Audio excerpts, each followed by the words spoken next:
History, like all human endeavors, is filled with shades of gray, and even the most revered figures are not exempt from the flaws and darker aspects of their lives.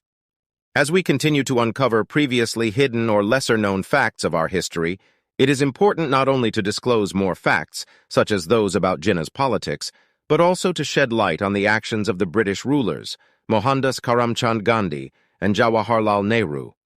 However, before delving into these aspects, it is crucial to approach this discussion with an open mind and a spirit of empathy. As we uncover some disturbing facts throughout this documentary about these iconic individuals and the British rulers, we must bear in mind that the purpose here is not to belittle them, but rather to deepen our understanding of their politics and legacies.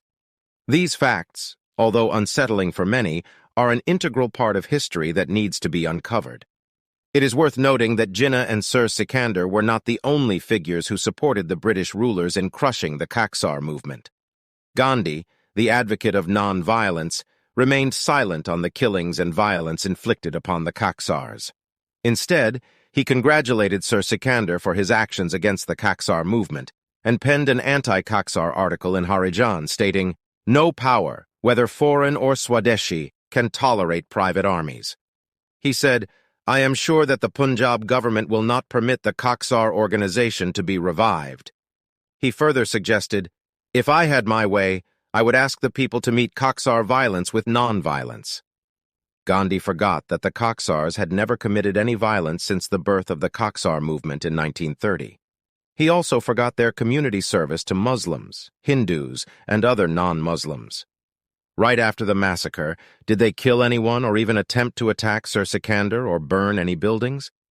Gandhi's calling Khaksars to be violent was nothing but politically motivated. Inflicting violence was not part of the Allama Mashriqi Khaksar movement's ideology. Nevertheless, it is worth mentioning that he did not condemn the acts of violence inflicted upon the Khaksars on March 19th, including Mashriqi's sons and Ehsanullah Khan Aslam, even when the latter was on his deathbed.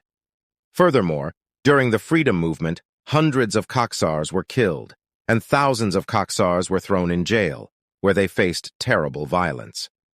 Yet, Gandhi never uttered a word condemning the violence during this period of struggle for independence. It is important to note that during Gandhi's visit to a Khaksar camp in Peshawar in 1938, he was deeply influenced by the Khaksars, which prompted him to establish a peace brigade in India, replicating the Khaksar movement. However, despite his earnest attempts, his efforts to create a similar movement did not bear fruit. If the Khaksar movement's dogma was violence, then why did he try to replicate his brigade on Khaksar movement's lines?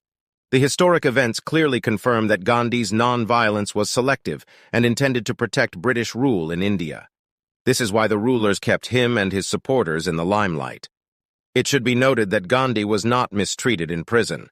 For instance, at Aga Khan Palace, where he was confined, he had his secretary and wife by his side and engaged in other leisure activities.